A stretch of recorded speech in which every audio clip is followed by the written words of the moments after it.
Olá, sou Lígia Porchat, sócia e gestora aqui da Athena Capital e vim aqui para mais um Athena Talks para comentar para vocês os resultados de março de 2025 e também um pouco as nossas perspectivas para os próximos meses. Vamos começar? Então, na tela, como a gente sempre faz, os nossos resultados dos fundos de renda fixa, março e também o acumulado do ano. Todos os nossos fundos aqui da casa tiveram um resultado excelente em março. E também quando eu comento excelente, não é simplesmente pelo retorno, é porque as nossas carteiras, a gente está com um risco extremamente baixo, volatilidade ultra controlada, então a gente fica muito satisfeito, além de tudo, quando o retorno vem. Quando a gente ajusta ainda por risco, o retorno é melhor ainda, né? A composição das nossas carteiras. O Tapir na tela, ele teve um resultado de quase 1% no mês, 0,99%, mais de 103% do CDI, no ano segue um pouco acima de 104% do CDI. Fundo de liquidez diária, resultado consistente, baixa vol, estamos num bom caminho. O yield D30 se aproximando aí a um resultado de quase 110% de CDI no ano. No mês e no ano, né, coincidentemente. O carrego, pensando para frente, daqui a pouco eu vou comentar melhor, mas está até um pouquinho acima disso. E os nossos fundos, né, o previdenciário, teve um resultado excelente no mês, 107,8%, quase 108% de CDI.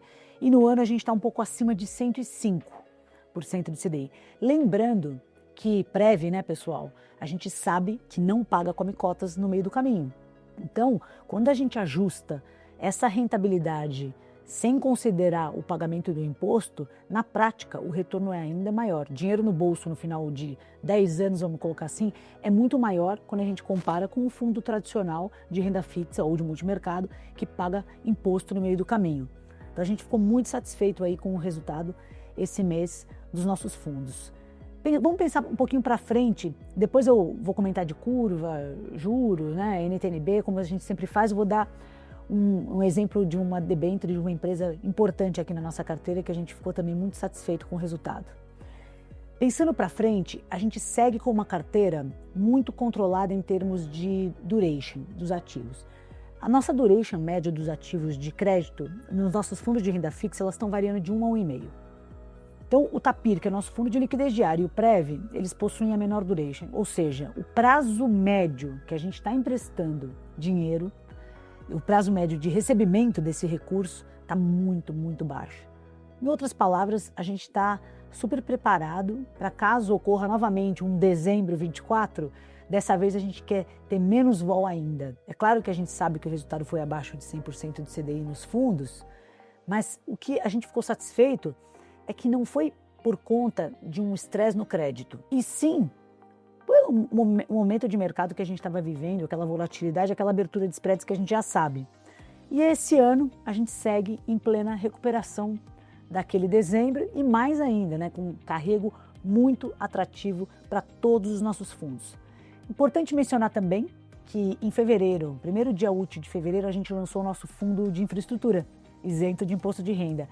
A gente ainda não pode comentar os retornos porque a Ambima, a gente sabe que as regras da Ambima a gente só pode comentar dos retornos depois de 6 meses de existência do fundo. Mas vocês podem observar aí em vários canais, no Mais Retorno, a gente tem hoje em dia ferramentas para observar o retorno e eu digo que a gente está muito satisfeito com o produto. Então esse é um pequeno spoiler aí para vocês, podem dar uma olhadinha se alguém tiver curiosidade.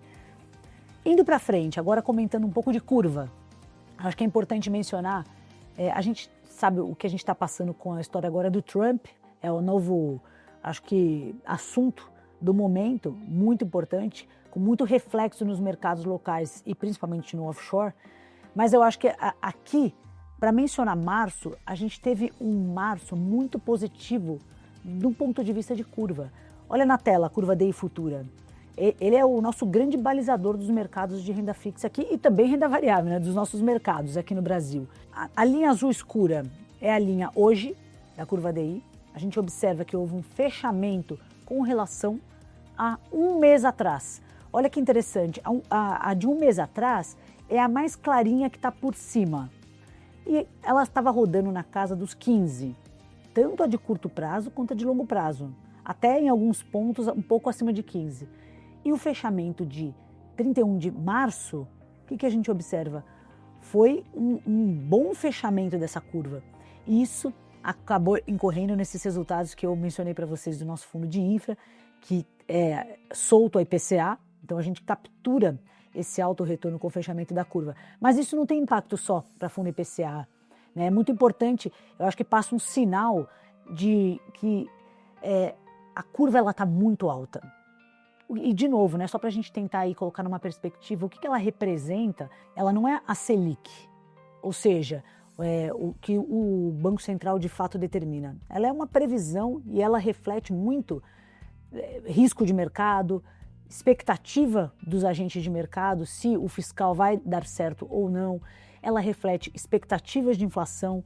Então, na nossa visão, ela é uma curva que está extremamente elevada. E quando a gente pensa na inflação prevista, a implícita que a gente chama, que está aí na casa dos 5,5%, 6% no Brasil, e a gente acha que 6%, assim, baixa probabilidade ainda desse atingimento de 6%, o fato é que a curva está muito esticada na nossa visão.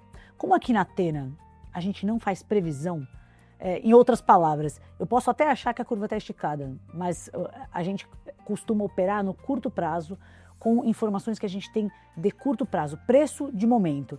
Então a gente não toma posições nem alavancadas, nem com base em nossos achismos, vamos colocar assim. Então, apesar de eu achar que não faz sentido essa curva extremamente elevada e ter gostado de fato desse fechamento do mês, a gente continua posicionando nossas carteiras de uma maneira conservadora e entendendo que essa Selic elevada prejudica a rentabilidade das empresas. E, inclusive, empresas alavancadas, elas têm que se financiar nessa Selic alta e come grande parte dos seus fluxos de caixa esse juro da dívida. Então, por conta disso, que a gente encurta a duration, a gente empresta para empresas menos alavancadas, empresas menores, porque a gente se baseia no hoje, no curtíssimo prazo para tomada de decisão e não em nossas expectativas de mercado de longo prazo, que elas podem até ocorrer, o que a gente espera que vai acontecer. Mas a gente tem um foco muito no preço atual de mercado. Então, o resumo da ópera dessa parte de curva, inflação implícita e juro real a gente sabe que o juro real continua extremamente elevado, dando muita oportunidade para ativos atrelados à IPCA. Do lado de CDI, dos pós-fixados, o carrego dos fundos continua extremamente elevado. E os riscos da nossa carteira, e aí é um posicionamento da Athena, a gente tira muito risco das carteiras, estamos emprestando para empresas muito saudáveis. E mais, né? Isso na parte de debêntures. E na parte de FDICs, que a gente sabe que não tem volatilidade, a gente está muito satisfeito com o carrego dos FDICs das nossas carteiras. Então a gente tem uma composição das carteiras só para finalizar ainda a composição das carteiras, acho que vale mencionar a posição de LF, que são as letras financeiras. A gente tem mais de 90% da nossa carteira da parte de LFs em LF de banco de primeira linha. O que é primeira linha? Bradesco, Itaú, Banco do Brasil, é nesse patamar mesmo. Então a gente está muito confortável, de novo, com o nível de risco das carteiras. E a parte que são bancos médios, a gente só está investindo via DPGE, ou seja, que não tem risco de crédito. Então é uma composição que a gente chama de asset allocation das nossas carteiras extremamente saudável e retornos muito elevados. A gente está numa composição perfeita de Markowitz, né, que é relação risco-retorno, que a gente gostaria, né? Todo mundo gostaria, obviamente, de ter menos risco e mais retorno. E a gente está conseguindo ter uma alocação que, no nosso entendimento, é a alocação perfeita, né? Bem entre aspas, a alocação perfeita, porque não existe, a gente sabe, mas essa relação risco-retorno é risco minimizado para uma relação de retorno maximizado, que a gente está extremamente confortável. Para finalizar a parte de renda fixa, esse mês eu vou trazer um exemplo de uma debênture que foi muito falada nos últimos 4 meses, pessoal. Movida. Vamos falar um pouco de Movida? A gente tem Movida nas carteiras e a gente acompanha com muita profundidade todas as empresas que a gente tem na carteira. E eu recebi muitas perguntas nos últimos meses, o que está acontecendo com Movida? Porque Movida, quem acompanha sabe, né, mercado secundário, as debêntures elas abriram muito, estavam sendo negociadas a CDI mais 7, até acima desse patamar as pós-fixadas. E mesmo debêntures de prazo curto, chamou a atenção do mercado. Será que tem... O que está acontecendo? Na nossa visão, a gente é muito próximo da empresa, a gente acompanha balanço, fundamento, mas a gente tem bastante proximidade com o time lá dentro que toca a companhia e a gente está bastante confortável com o posicionamento, principalmente com os números obtidos de resultados. Dezembro apresentados agora em março e principalmente que a companhia teve um nível de transparência aumentado com relação aos seus resultados. Eles não só divulgaram os resultados de dezembro, que é obrigação obviamente, mas eles deram um disclosure de janeiro e fevereiro dos números da companhia, que eles nem teriam essa obrigação. E os números vieram muito fortes de resultado. E a gente sabe que o trimestre já fechou, foi resultado recorde da companhia. Obviamente vai ser apresentado em maio, não agora, mas como eles deram esse disclosure para os agentes de mercado, a gente pode aqui também vir falar, né? A gente não tem nenhuma informação privilegiada, é só o que a companhia já pré-divulgou. E a gente ficou muito satisfeito com os resultados do primeiro trimestre que eles vão vir a apresentar. A gente sabe que é uma empresa de capital intensivo, né? Eles têm só, mesmo que eles não queiram crescer frota, a gente sabe que a manutenção da frota já compõe um nível de capex muito elevado. E num patamar de juros alto, a gente sabe que consome muito capital. Além disso, a empresa é alavancada, né? Eles estão em torno de 3 vezes a EBITDA de alavancagem, a gente sabe que é um patamar não alto, é um patamar que a companhia se sente até confortável, mas quando a gente fala de uma Selic 14, 15, é um nível absurdo, né, de consumo de caixa. Eu acho que esse é um pouco a preocupação do mercado e por isso que ela vinha negociando a patamares muito elevados. Mas a empresa, por outro lado, fez um bom trabalho de reperfilamento da dívida ano passado. Esse ano, primeiro trimestre, seguiram negociando com bancos e também alongando o prazo médio das suas dívidas. E aí a conclusão, gente, é o que eu quero mostrar para vocês na tela. A MV-LV19 é uma dívida que vence aí em 2027, tem uma duration média de 1.2, 1.3, ou seja, duration curta. Mas olha só que impressionante. A gente traz aí um histórico desde julho de 2022, passando por Americanas e principalmente por outubro, novembro, dezembro do ano passado, que ela chegou a negociar em torno de 7 e agora abaixo de 6. Ainda, na nossa visão, patamares elevadíssimos, acho que tem tudo para fechar aí as nossas debêntures de Movida, mas eu não trabalho com expectativa, a gente trabalha com fatos, como eu sempre menciono aqui.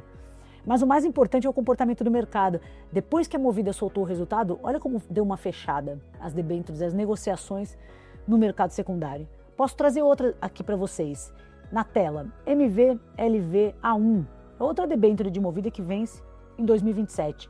Essa, a gente traz desde maio 23 até agora março 25. De novo, outra debênture que superou 7 na negociação do secundário e agora aí, fechamento março 5,76. Então é impressionante, né? Como o mercado ele reage também. Ele é fruto às vezes de expectativa, o que será que estava acontecendo, o papel foi lá e abriu muito, mas ele também reconhece quando o resultado vem. Você vê que de imediato a gente já vê aí um fechamento importante e é por conta de Movida, é uma parte, né, importante dos nossos resultados muito bons aí do mês de março.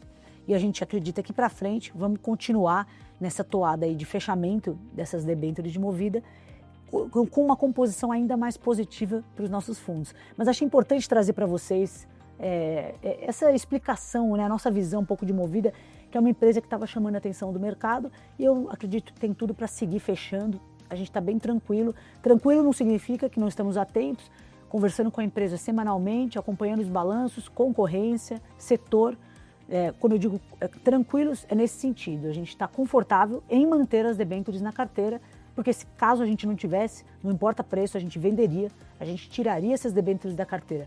Seguimos tranquilos para manter até o vencimento ou até que elas fechem de tal maneira que a gente ache que faz sentido vender no secundário? Poderia, mas por enquanto não, tem um ótimo carrego e a gente acha que tem a capturar ainda bastante pela frente. Para finalizar, acho que falei bastante dos resultados, só comentando um resumo das nossas perspectivas. A gente está muito otimista com a renda fixa esse ano para 2025. A gente entende que o patamar elevado da Selic é muito desafiador para as empresas, para todas, né? Não importa qual.